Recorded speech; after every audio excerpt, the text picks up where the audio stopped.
Richards trying to scoot in there alone. It pinballs to the crease. Let's get it. Oh my God! Here we go. You're listening to the Pod Street Bullies podcast with your hosts, Derek. How you gonna get it, Bubba? John. Matt Casey. Unnecessary, but totally necessary. And Hoagie. What's not to love?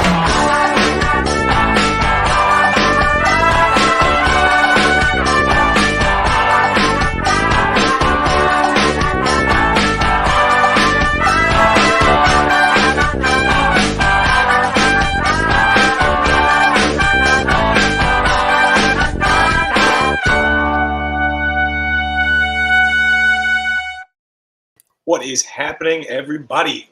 Welcome to another episode of the Pod Street Bullies. My name is Derek. And I'm John. What's going on, everybody? And we have one half of the Matts, the significant half. The better Matt. Who would have thought Derek would be the one? I'm so flattered. I'm so flattered. Yeah. It's. I mean, if you know what you're dealing with, it's not too much of a compliment, man. the bar has been There it set is. pretty low by Hoagie, and is like, what's he playing? Like street basketball Softball. tonight? He has. Oh, he has It's kickball street tonight. That's right. It's street basketball. Hoagie is out tonight. He got rained out with a softball championship tournament. I don't know what it is. Softball game. The Yeah. intramural all-star, Matt Hoagland. He is what I was in college right now, currently. So good for him. Happy for him. Hope he wins or doesn't get hurt. Either way, we're here to talk Flyers hockey. Before we talk about Flyers hockey, If you just let me finish, Nope. Jesus Christ. nope. Like my wife never lets me finish. See, that's why myself and Tasha get along well. We know how to put you in Maybe your you should have place. married her then. I'm just not even gonna go there It's a good idea. for all sorts of reasons. Anyway, my kids had to be taken to the doctor today for their before school physical, in case you know what that's all about, right? You got to Sure. make sure you get the paperwork and stuff in. Well, my wife and I took them because two's a handful. We're both off. They have to pee in a cup. Oh boy. So Carrie takes them in because it just seems like the thing mom should do when you have two girls. All of a sudden, this is not that big of a doctor's office. You hear Carrie at the top of her lungs go, "Reagan, Patricia, go!" The entire doctor's office shoots up. I'm like, don't worry. My wife does this a lot. Because she comes out. She goes, "Reagan swung her arms and knocked over somebody else's pee all over the place." Oh. Reagan comes out soaked. Carrie comes out soaked. The woman in the doctor's office is like, Carrie's like, just give me paper towels. I'll take care of it. Yeah. But the worst part is the poor person who let their pee in there now has to piss again. How much water do you have to drink? Carrie's like, they left it on the goddamn sink. Who leaves it on the goddamn sink? It's Or not just, at their just house. seal those things up like crack files and plop them Yeah. into a chute. Yeah, but well, I mean, I guess Kind this of person- person didn't want to. Yeah. Are you going to a back alley doctor's office? You in a portalette? I kind of wanted to be like to the lady. I'm like, instead of calling the person back, do you just want me to pee in the cup? Right. I'm good for it. I'm good for it. They'll never know. They'll never know. But I mean, Carrie's sitting there all fuming, and she's looking at me, and I could not help but laugh. This isn't funny. I'm like, it's really funny. And meanwhile, 2 weeks later, Mrs. Schoenberg, looks like you have a lot of creatine in your blood. And meanwhile, John's like, big cake. Lay off the muscle, Miss Schoenstein. All right. Well, speaking of spilt piss here, we bad segue. Wait, I thought we were done talking about Hoagie. Yeah. I'm going to express disagreement with that, just like the Russian Hockey League. But getting into that, really, again, the only news that we've got coming out of in Flyer world here, the Ivan Fedotov saga continues. Shocker. There is a ruling by the IIHF stating that Fedotov's contract with the Flyers is, in fact, law, essentially. That's the valid contract that he has with the Flyers. No contract with any type of Russian team in the KHL, CSKA, doesn't matter. So his contract with the Flyers is valid. On top of that, the CSKA Moscow Hockey Club has expressed their disagreement with the ruling. Again, shocker. I know we have to discuss this stuff, and I get excited to discuss it because I've been following it, but Jesus Christ, who didn't see this coming? Right? They weren't going to be like, yes, fair point. We abstain. They're like, in Russia, contract signs you. But you have to also add the fact that if he does decide to play in the KHL, he's suspended for 4 months. Yep. They're Do you think that's going to happen, though? I mean, I would say probably not, but I don't know what they could just express their disagreement with the suspension. Right. Well, that's the thing. But so what is it? The IIHL? What the hell is the name of it? The IIHF. It sounds like the Pirate Hockey League. Do they clearly don't have any jurisdiction over the KHL? If Russia's if their argument is nuh-uh. It's like arguing with your kid. Nope, don't want to do it. We disagree. So our disagreement. Disagree on this right. one. Our disagreement surpasses your ruling just because it's a disagreement. But I said so.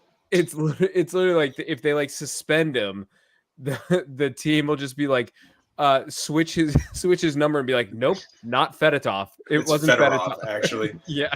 Well, that's the funny thing. This guy's resume is certainly starting to get its marks. It's dodged the army, didn't respect a contract. What's next? Kicked a kitten down the hallway. Right. Killed a man. Who knows? It's the list continues to grow. But I guess the last question, because let's be honest, we've already spent too much time dissecting this. Is that what we're doing? Dissecting? What's he playing? Where's he playing? Russia. We will still never see Ivan Fedotov. You will never get this. I know that's not Russian. You'll never get Flyers uniform. All right then, cool. That's enough Fedotov talk for this week. I'm sure there will be something next week. He's like Bigfoot. We're never gonna actually see him.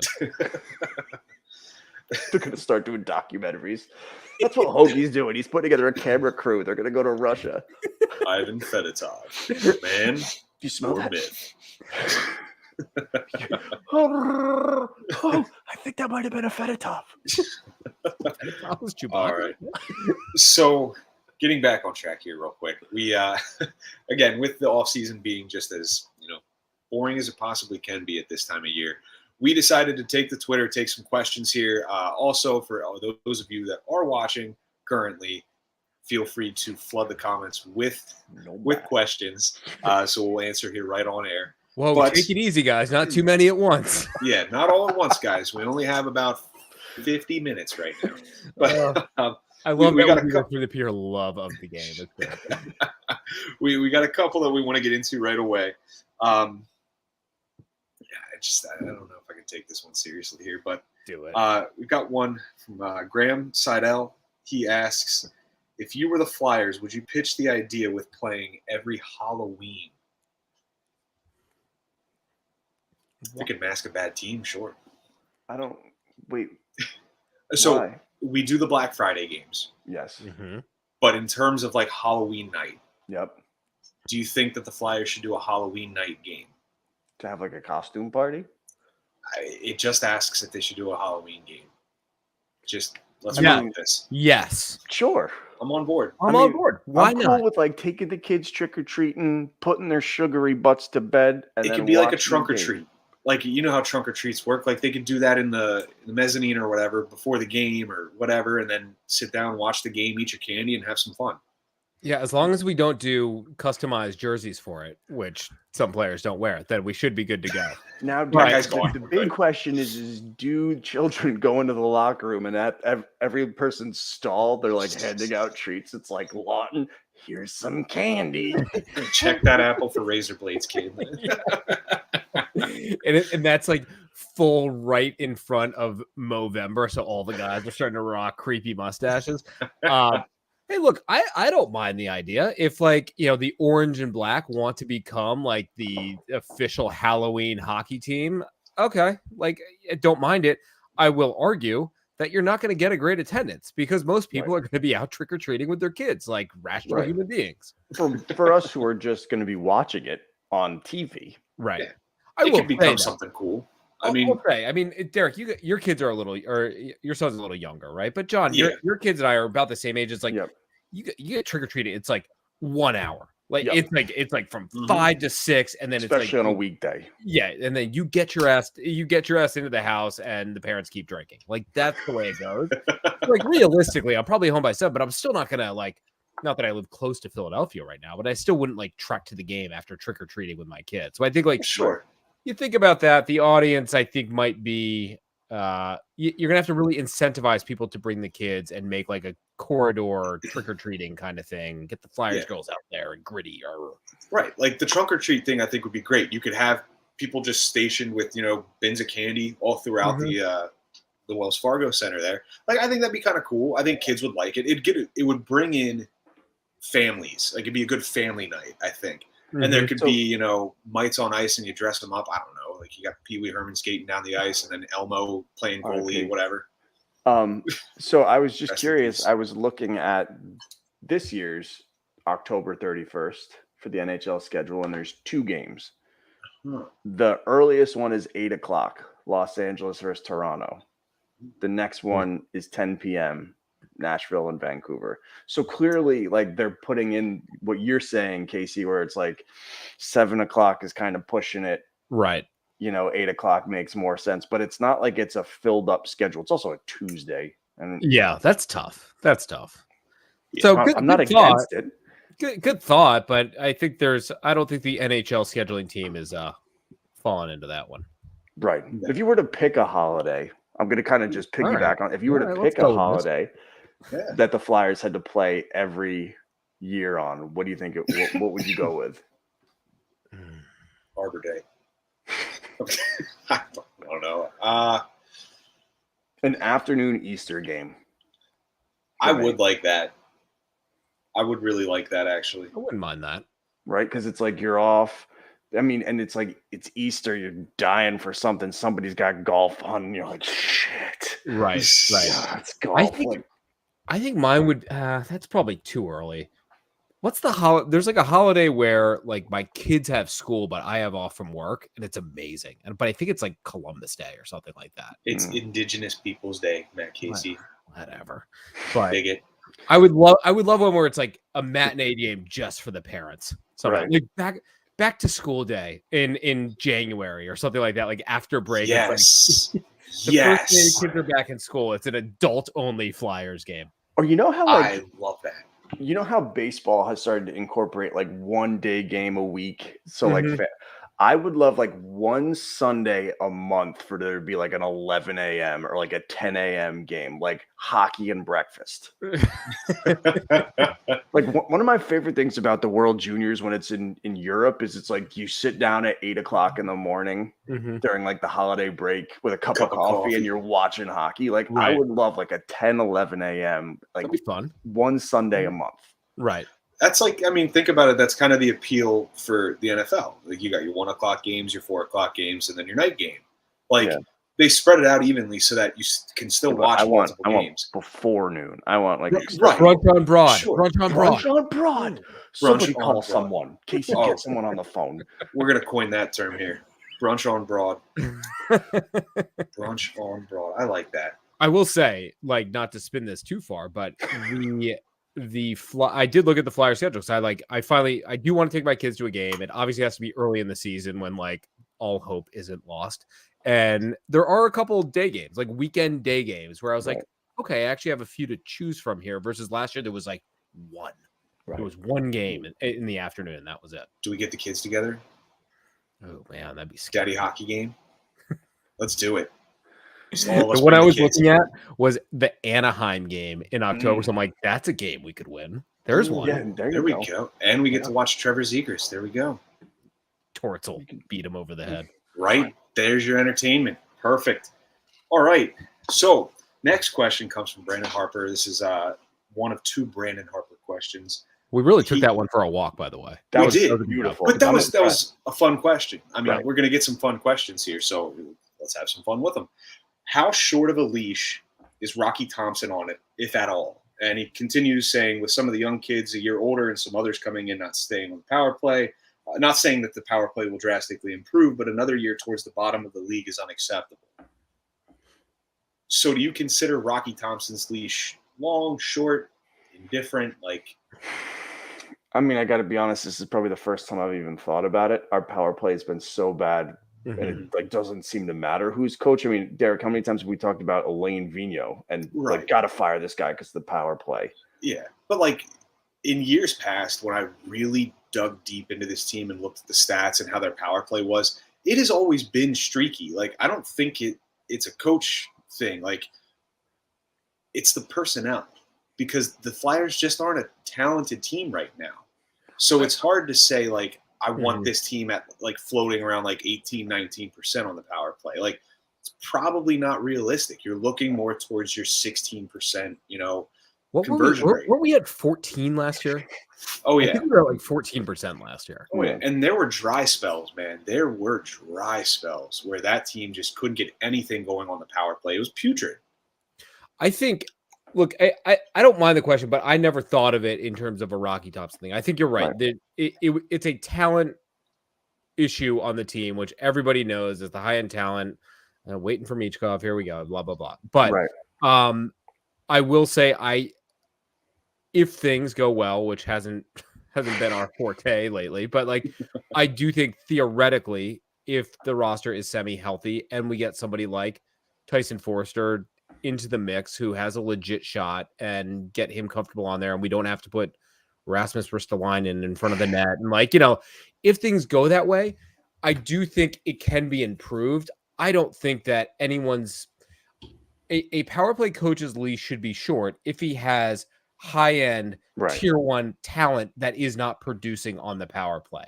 We don't have that. If anything, this is a chance for Rocky to show how good his coaching can be to elevate these guys into a serviceable power play.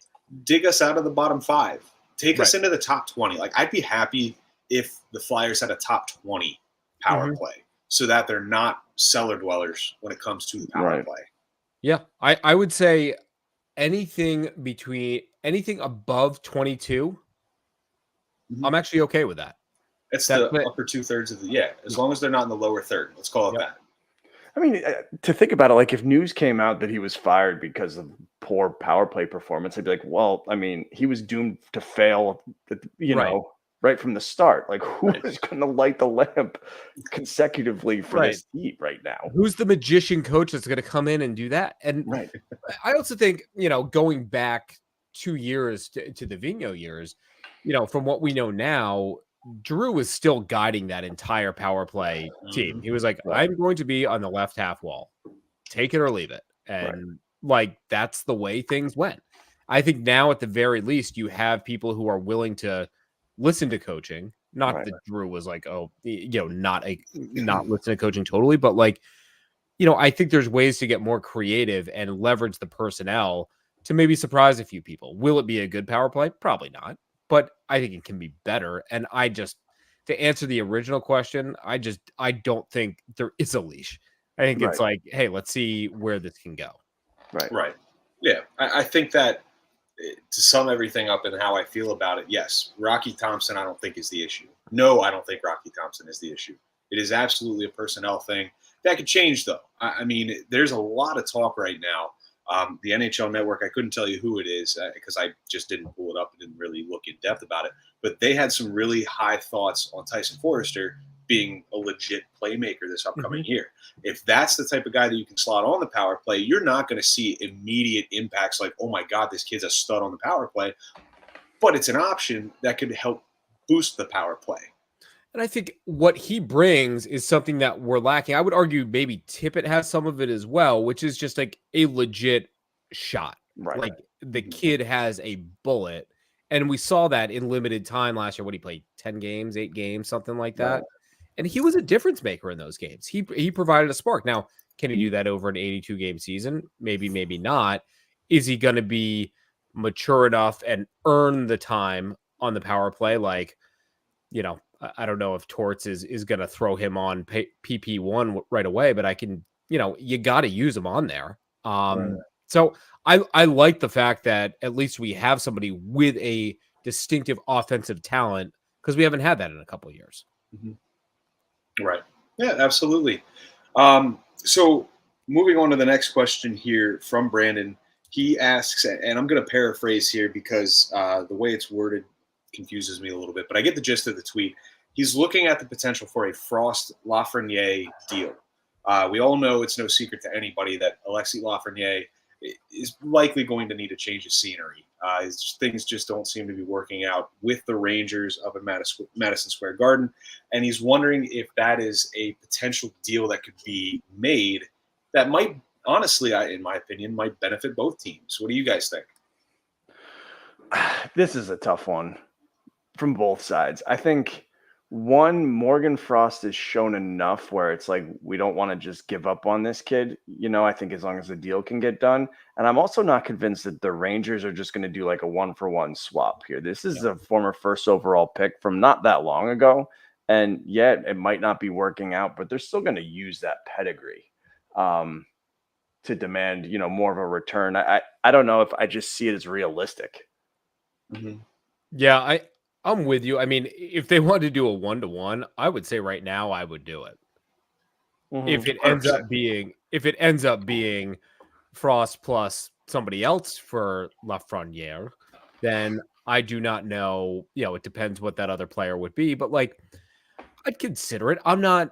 Look, I think we all still see Frost as potential, right? And he opened some eyes, but you're the tallest midget at this point. Did you really do that much last year, Frost? I don't know, but I would like to see him continue with the Flyers. But if a trade like that came up that made sense, I don't see how it would not behoove us to do it. I don't think the Rangers would get the bang for their buck just for a 1-to-1.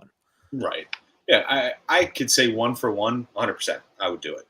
But you're also talking about an RFA right now that doesn't have a contract in Morgan Frost. So the semantics of it and the details of it still would need to be worked out. Right. However, if you're going to talk Frost and maybe like a mid-round pick, still I would think about it. I wouldn't go anything above like a third rounder. Right. If they're asking for a second, no. If they're asking for a third, I would seriously consider it. But I don't see a situation where New York would trade a guy like that within the division, first and foremost, right? Unless there is a gross overpay. And I couldn't tell you who it was. Someone on Twitter was like, I would overpay for him. I'm like, no, I wouldn't. I absolutely would not. Not what the Rangers would ask, if that's the case. I'd also want to know more, like, what were his issues with New York? Like, was he having problems with the coach? Was the coach pushing him and he wasn't receiving it well? Because, like, I don't know if I see Lafreniere as like a reclamation project for John Tortorella. Yeah. And I mean, that's the other thing with the Rangers right now. They just changed coaches again, right? Yeah, right. Who is it? Is Laviolette there? Laviolette, yeah. Like, you got to love Lavi and what he does in the first 2 years. Like, I don't think you're going to trade a first overall pick the first year of a coaching change. Right. Yeah. Far too early, in my opinion. Yep. Far too early. Getting into the next question here, not necessarily a question, but Rich here on Twitter on X at FlyersFan65. Rich on says, give Bobby Brink some love because out of all the players we keep talking about, Brink is the only one with a winning pedigree. And I'm going to counter that with Ivan Fedotov. He's won championships too.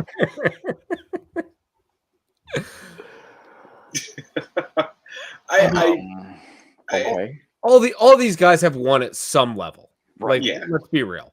Like they're not coming up on the Squirt B team out of like Hershey, Pennsylvania. By the way, I used to play the Hershey Squirts when I was a kid. It was amazing. Hershey Squirts. So like I don't think I buy into that. Now look, does Bobby Brink deserve some some love? Maybe. He didn't come up last year, right? He was up 2 years ago for a couple games. Yeah, and then he got hurt. Remember, he was hurt last year. So, like, I can't give this guy any love until I see him actually put anything together on the ice. And maybe he wows people, but like we've heard this name for 3 years now, and I can't tell you if the guy's good or bad. I wouldn't be able to. I wouldn't recognize him on the ice if I tripped over him at this point. Right. Right. Yeah, I mean, and I think like when we talk about potential young players to make the roster out of camp, right? His name's not really being brought up because he was hurt last year, right? Because it took him Right. time to get back. He struggled last year after he, was coming back from injury, where it makes sense for him to start the year in the AHL net, and then you don't know. Like he could be a call up, but he might continue to struggle. You never know. So it's not that, I don't think that anybody's disrespecting the guy. It's just I don't think anybody views him as like the first or second guy or somebody who's going to make the team right off the hop. Right. And it's tough too, because think about it. Right now, at least, like everybody's excited about Cutter Gauthier. Everybody's excited about Matvei Michkov. Those are the two names you're going to hear most when talking about, if not Flyers prospects, the Flyers altogether. So some of the prospects might fall by the wayside just in chats. However, to your point as well, he did start out when he came back from injury. I think he started out pretty hot and he played pretty well. However, it kind of tapered off. He ended up with 28 points, 12 goals, 16 assists in 41 games with the Phantoms last year, which not bad by any means, but like you need to see a little bit more because those were the only games that he played in the AHL since coming up. Right. So I'm not going to sit here and say, bring him up now. Like he might not be ready. And if he's not ready, hey, everybody grows. We have the luxury of being patient right now. Right. That's the thing. There's no point rushing the guy up at this point. If he's not ready, if he proves that he's ready, great. Awesome. But like, you can also stunt a guy's growth by bringing him up too early. Yeah. And it was a hip, right? Did he injure his hip? I believe so. Yeah. That's a pretty big deal. Yeah. And I mean, 10 games with the Flyers 2 years ago, and he had like 4 assists. So, I mean, okay, that's all right. That's what a 30-something point pace. Like, nothing spectacular by any means, but what are you going to do with that at the NHL level? Fourth line is set. You put him on the third line, but no, Tyson Forster's ahead of him on that depth chart, in my opinion. We're flush with the third line. We're good. Yeah, like we're good. But hey, he could play his way into the lineup. That'd be fantastic. I'd be happy. I'd be ecstatic. Do we have any more? We have one more that actually just came through. Are we boring you? A little bit. Do we bore you, John? So the one that just came through is from Graham Seidel. Another one from Graham here. He asks, what are our favorite quotes from Fred Shero? Oh, Jesus. Hold on, let me Google it. I was going to say, I've got mine. So I think I was alive when Fred Shero was alive? I don't know.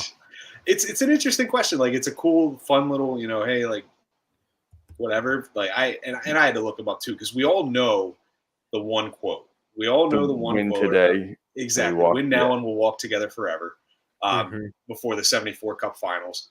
But after looking it up, like these I thought pretty this is funny. Yeah, there's some good ones. Like my favorite, I'll be completely honest. When you have bacon and eggs for breakfast, the chicken makes a contribution, the pig makes a commitment. Like I think that's kind of neat. How about I'm like a duck, calm above the water and paddling like hell underneath. That was the second one there. I'll give you that. I like this one. I did have to Google it. I'm not gonna lie. I don't have the Fred Shero stuff in my mind here. To avoid criticism, say nothing, do nothing, be nothing. Whoa. This was the close second for me. He had said, let's see here. It's a quote from a book by Glenn Liebman called Hockey Shorts, 1001 of the game's funniest one-liners. Fred Shero said, I don't live in the fast lane, I live on the off-ramp. I like this one too. I swear I have never told a player to attack another player. In fact, I have told my players if they ever hear me say something like this, they can break a stick over my skull. I ask only that they play aggressively. Imagine saying that to somebody. Like, just go ahead and take the stick, break it over my head. All right. Well, now I have a few Fred Shero quotes in my up my sleeve. I can safely say I've never in my life been like, man, could really use a good Fred Shero quote. But now you know what? The guys sound pretty interesting. He had some good ones. He had some pretty good quotes. What It's like, Fred hey, Shiro what's your say at this what's your moment? favorite Terry Murray quote? Like, what? Bill Murray quotes, I could go all day. No, Terry Murray, Coach Terry Terry. Murray. You know, I love the all the Einstein quotes that Einstein never said. It's like all of the things that are on posters that like it's from Einstein that he's never came out of his mouth. It's beautiful. All right. So, in preparation for this as well, we fielded questions from listeners. We fielded questions from fans. But we also fielded our own questions here that we were going to ask each other. And we briefly went over them before the show here, but I think that really getting into it, we've got some time here. So let's have some fun with this. John, if you want to kick it off with your first question here. Sure. We'll get some answers from Casey and I here. Yeah, I mean, these were more like questions just going into the season, like big question marks. And I think for both of mine, right, they had to do with the blue line. And the first one kind of has to go with this idea of like a youth movement. I mean, there's a lot of talk about playing the kids, and I'm just curious of how that's going to translate on the blue line when you kind of look at the depth chart and the top 6 best players aside from Cam York are not young players. So I'm just curious what it looks like. So what do we have? We have York, Sealer, Stahl, Sanheim, Matt Risto, Walker, Scott Walker, whatever his name Sean is. Walker. Sean Walker. And do we have some, and then potentially Zamula, Adard. I did this in my head. What did I do? I said What York, am I missing here? You Sanheim, mentioned someone after Ristolainen, Walker, Ristolainen. That's what I'm missing. How and can I then miss him? Stahl, Sealer, and then it's like Adard, Zamula.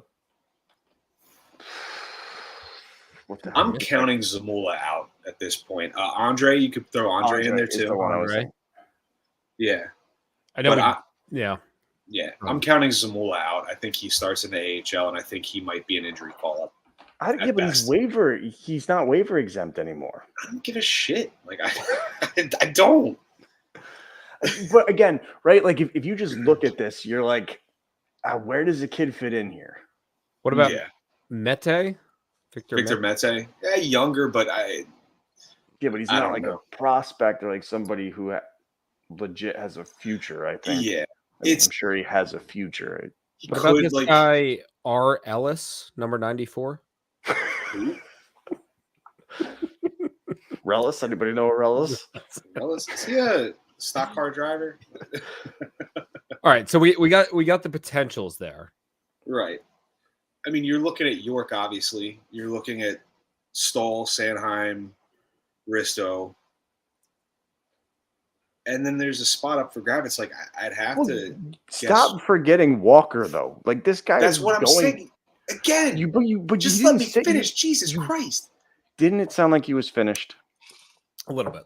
Yeah. Okay. Thank you. It didn't. No. I was No, you going to were say finished. you've got Walker too. You have to put Walker in there. You weren't. Okay. Well, I appreciate you reading my mind there. But regardless, York, Sealer, Stahl, Sanheim, Walker, Ristolainen. And then that's your top 6 right there. Those are your Right. 6 defensemen. Right. So then, what about the kids? I don't know, man. Like they Yeah, just don't have the defensive depth. Right. But that's just what I'm saying, where it's like, I don't disagree with the moves that were made over the offseason, but like it does kind of clog things up when you're saying, okay, we want to give kids an opportunity, right? I think we're missing somebody here. So we have Zamula, we have whatever the sweet Adard and Adard, and I keep forgetting his name. Holy crap. Helga Grands. No. Oh, Helga Grands, but Emil Andre was the one that Emil we were- Andre. so like I think you're looking at one of these guys. You know, I don't know Walker from a hole in the wall, so I can't speak too intelligently about his Right. game. But like theoretically, it's not a bad situation in my opinion, because you have these guys that I'm forgetting about the contracts for a second because I know Andre is especially complex, but you're not forcing guys into play if they are not ready, but you have the ability to rotate them in as needed or if they have earned it. And so like whether it's Zamula or Andre or whatever else the other guy's name is that you just mentioned. Or Ellis. You know, I don't think it's the worst thing in the world, but we're also, you know, we might see something in camp where maybe Zamula finally found out that he can like take supplements and like put weight on and, you know, actually do some stuff. Who knows? But I think the Andre one is going to be the most interesting. I just don't, unless he totally wows, I don't see how they keep him Right. on the roster, though. I think he goes back to Europe. I'm with you. I've said it before. I think he ends up back in the SHL. Yep. Hey, if that's what's going to be best for his development, I'm on board. I think that's a smart decision. And there's other guys that if you're not going to be contending, you call up a Zamula if someone's hurt. You can call up an Adder if need be, if he's going to earn a spot even over a guy like Stahl. Fantastic. Then Stahl's gone next year. You can bring Andre over, see what he has, and if he's going to compete for a spot, awesome. I'm with you though, John. Like, there's still just something missing, and maybe it's just because I'm still not convinced York is a number one, Right. is a first pairing defenseman. I think our best pairing theoretically is going to be Sanheim and Risto if they stick them together, but that still scares the crap out of me. Right. And so, you know, there's just, this isn't it. We all realize that, but it's also, you know, Sealer and, you know, and Stahl and who knows who else are probably gone by end of February, early March, whenever the trade deadline is. Yeah, and so like there is going to be time to bring those guys up. Now I'd rather see them playing some meaningful games, and maybe they will, but you know, I like the fact that we aren't totally reliant on Zamula being our fifth defenseman Right. in game one. Right. I do think that like the Flyers are hoping that they'll have to choose between Stahl or Sealer to play, where it's like one of the young guys is taking the other role, and it's like, okay, who's going to be our seventh defenseman starting the year, Stahl or Sealer? And long-term outlook too. I mean, you've got a guy in Oliver Bonk who I don't know. I don't know. Straight face. Bonk. I don't know. I don't know how I said that with a straight face. But like, they're saying he's got a lot of the tools that's going to make him a very successful NHL defenseman. But like, he's not our number one. I don't think he will be. Right. Again, very early on. I'm not any expert when it comes to prospects by any means. However, what's he going to be? Our number three defenseman, number two defenseman? Like, that still doesn't get us a number one defenseman. Right. Well, and I think too, and like Casey, you've kind of alluded to this, like one of the bigger questions going into the year is just like, what the hell is this blue line without Ivan Provorov? Yep. I feel like, you know, we all agreed that like the trade made sense. It was kind of a move to make. It seemed like his time in Philadelphia was just done. It was a good breakup, but it subtracted a lot of minutes. Yeah. You know, where there's a huge hole. And now you also get rid of Tony DeAngelo for like whatever you thought he was still a serviceable enough. That's a huge amount of errors that we're getting rid of there. You know, wiping that really slate clean. Yeah. I'm terrified for what this blue line is going to look like. You can tell right off the bat, Risto and Sanheim are going to log some big minutes. Like, that's just what it's going to have to be. York will probably be the third guy to log the most minutes. If he doesn't jump one of those guys, who knows? Right. Yeah. It also still like we're still lacking right-handed defensemen. I know, like, for some reason that seems to be a total like anomaly. They're like unicorns. Yeah, I don't Predatops. Could have kept Gudis.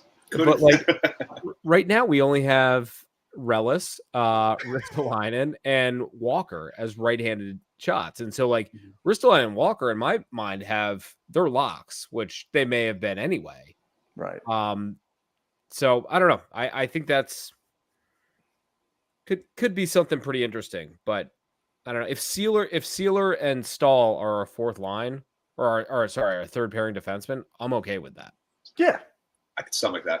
It doesn't do anything for the future, but yeah, like for this season, you know, it's like I do think that says something about the youth though, where it's like you couldn't beat one of these guys out, you know, like.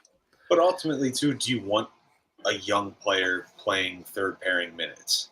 I don't think Sure. it's the worst thing in the world. I don't think think so it's either. bad. It depends. asking. I think it depends on the defenseman, but like Addard, I think that's his ceiling.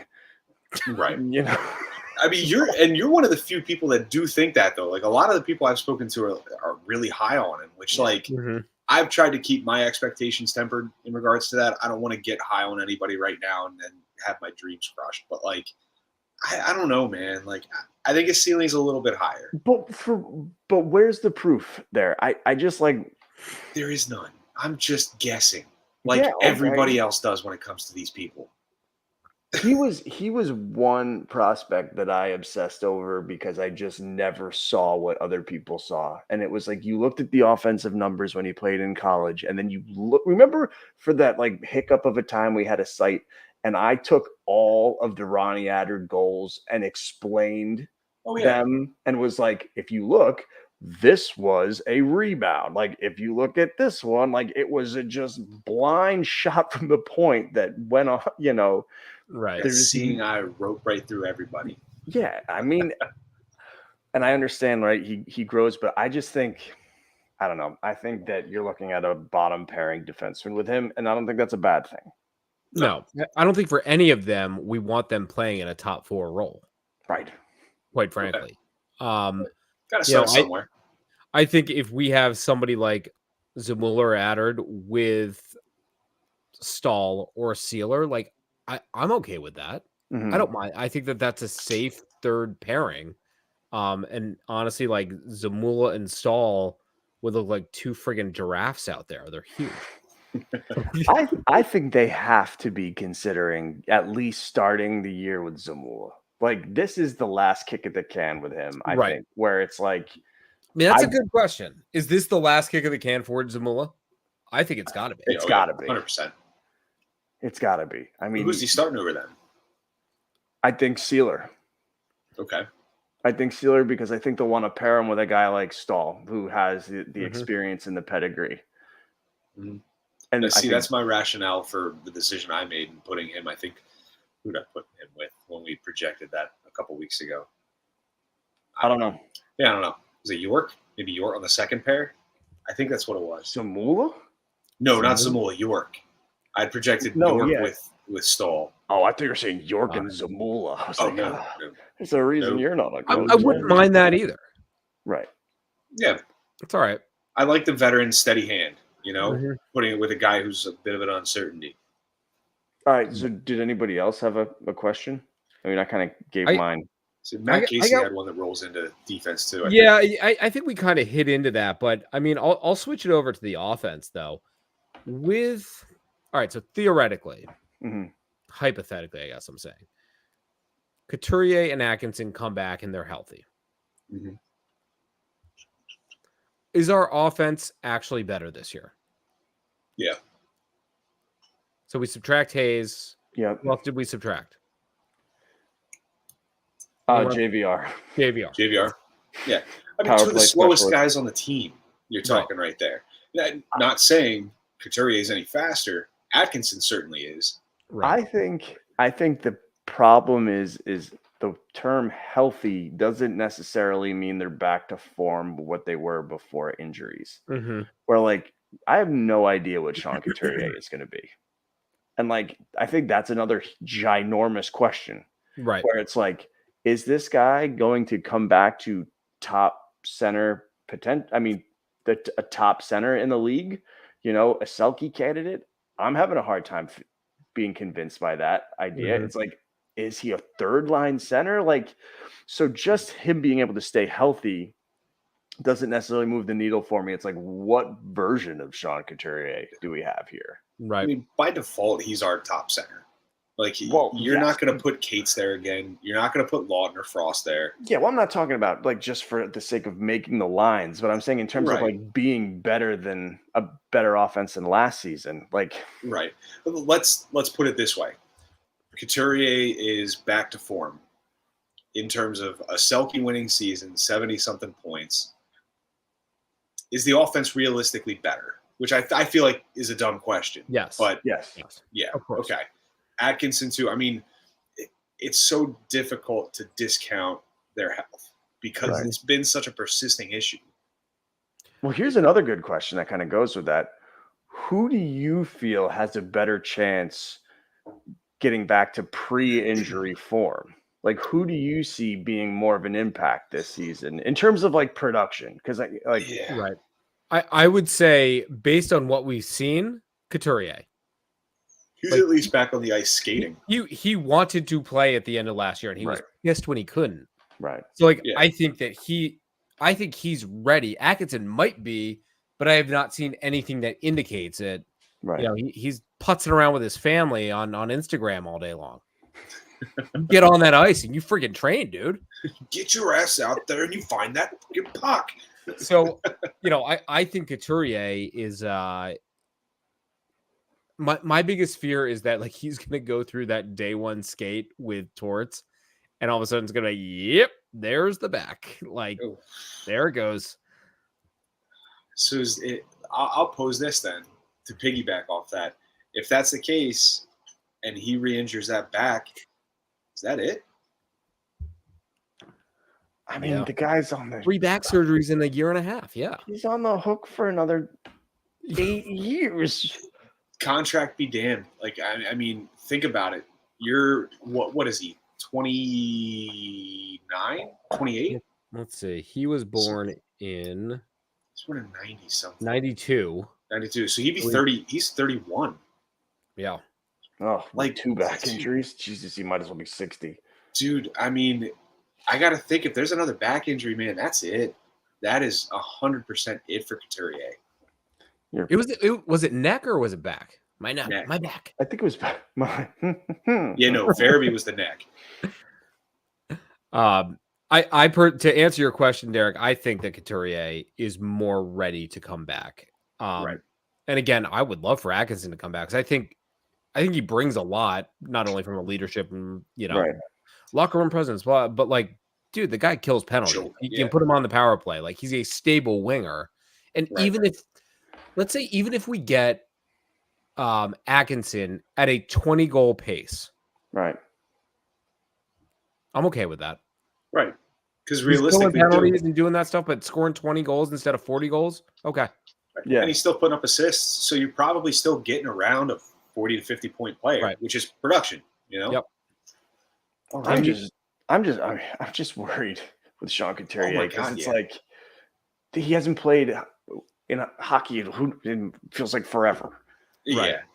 There's always going to be the concern just because of those injuries. Right. Like, that'll never leave. It's like in the Friday Night Lights, like the movie version, when like Booby Miles comes back onto the field and you're like, oh God, no. Like, no, don't do this, Booby. Don't do it. Every time you see him take a hit or anytime you see him coming up slow, you're like, oh shit, this is it.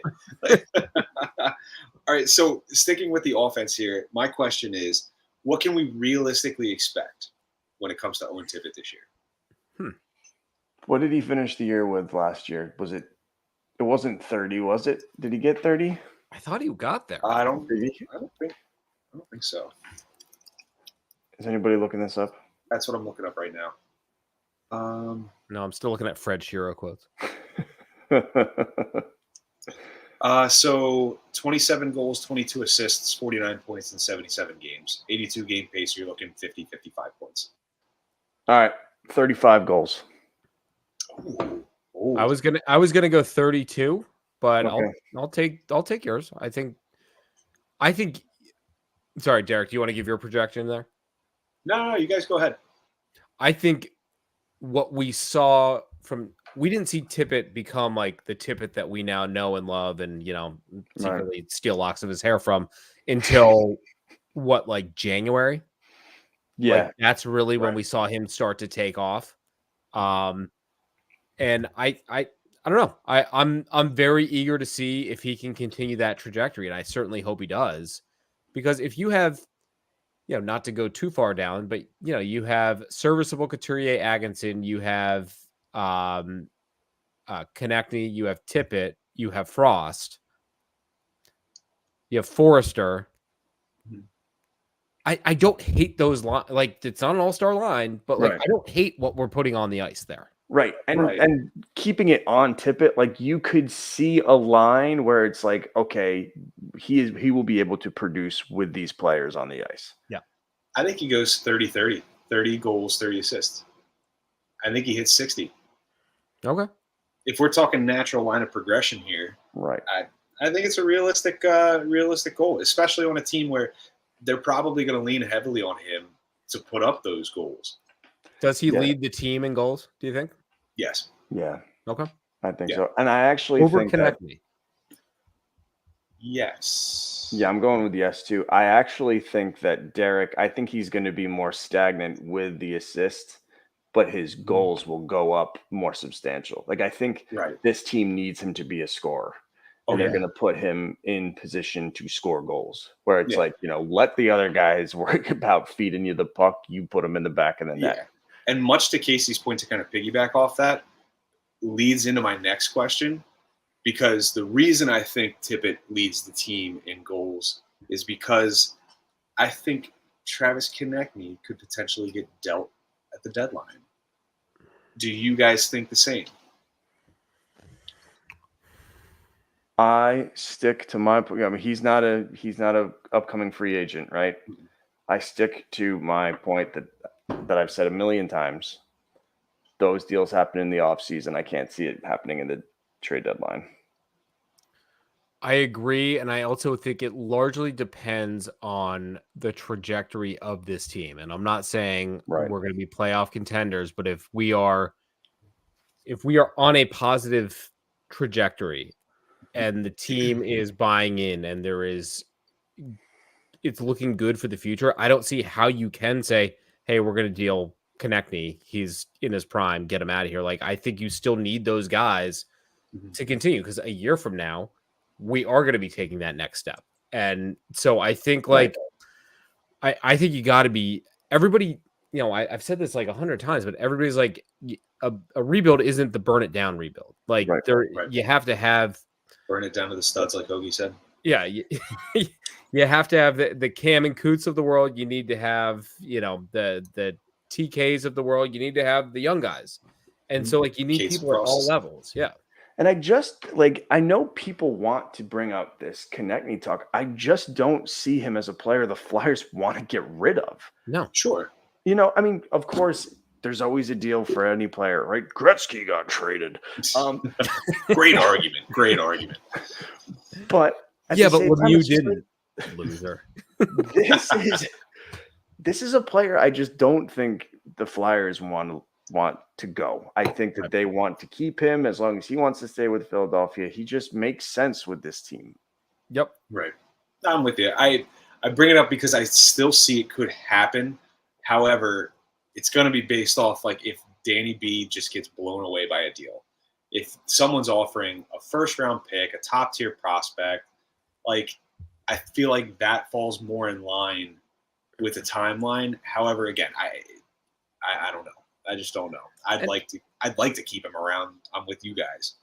And based on rumors, I mean, this is obviously rumors, like, there were opportunities to move him this summer. Right. But And they didn't. Briere didn't do it. And good for him for not just being like, yes, we need to get rid of everyone. Like, you can't be the fire sale team every single year. Right. Exactly. All right. I have one question to close it out. All right, Derek, did you have another one or? No, sure. We'll close out with your question. Okay. Apparently not. So never mind 3 more I had. the Flyers open up the season against Columbus, right? Yeah. Do they? Sure. I don't know. I think so. Did I make that up? I know they play them early, but I don't know if that's Okay. Well, it doesn't matter if they open up the season against Columbus. The first game they play against Columbus, what are the odds that Scott Lawton and Ivan Provorov get into a fight? 100%. He's just like, hey, no pride jersey, watch me now. They do open up at Columbus. Yeah. October 12th. Thursday night at 7 p.m. Mark your calendars. I'm pumped. Outdoor patio viewing. I love it. Wouldn't that be something, though, if it's just like, to me, that would be okay, yeah, they didn't like Ivan Provorov. If Scott Lawton's just like, fuck this guy. I don't. Scott Lawton's gonna fight him. Yeah, no one liked him in that team. I think it'll be a pretty interestingly charged game. Yeah. Quite frankly. Yeah. Huh. That's it. Does he get a video tribute? Well, it's he's in got to. Columbus. Oh yeah. Oh, that's right. Okay, yeah. But I think they play like a week later in Philly, though. Like I think it's like a pretty close back there. Let's take a look here. I got the schedule. Could you imagine if Hayes made it to Columbus too? Oh, I'd be foaming at the mouth for those matchups. I'll just give me Columbus versus Philadelphia all year. November 19th. November 19th is when they play Columbus at home. Does he get a video tribute? I bet. Yeah. I bet they. Yeah, do. I'm sure he They does. will. It'll be him not coming out of the locker room Friday. Be a just the Pride Night flag on the ice, but like no skaters around. Some Beach Boys. Mark What? Stahl's gonna hold it. Oh, Is boy. Columbus actually going to be decent? Yes. They're turning into the new New Jersey Devils, where it's like, oh, this is their year. They'll be good. I feel like they're going to be okay. They're not a certainty for the playoffs, but I think they'll be a bubble team. On paper, they're a pretty good team. Right. Their odds are already better because they're going to be better than the Flyers. They're in the division, so That's a conversation we'll have to have, is kind of like ranking the Metro teams. That'll be an interesting one. I think we have that every year too. But Yeah. it's always a fun episode. Yeah. Got our next we're episode. gonna be at the bottom. Shocker. Nowhere All to right. go but up. That was the last question. Then we're going to field. Maybe we'll do that every week. Bring a question each week. We'll cap off the episode with some questions from each other. Okay. All right, then. That wraps everything up then. John, if you would like to give the folks listening your spiel here. We're still doing this? I thought we stopped doing this. Do you say the same goddamn thing every week? Because I thought we weren't still doing doing it. this. I don't remember. I We're don't still even doing remember. this? Oh, forget about it. Bada bing. I bring my backpack to the gym. Listen, you noticing a little bit of my swole here, Casey? That's the second time you reference my muscles. You're just going to keep wearing schmediums? Yeah, you're wearing Jesus like- Christ. Yeah, you're wearing like a skin tight that shirt there. Reagan's Are shirt? you going clubbing? Get out of Sit town. down. Sit your ass down. Don't hate me because you ain't me. Anyway, yeah, you can find this podcast on all your various podcast You guys like listening donuts? receptacles.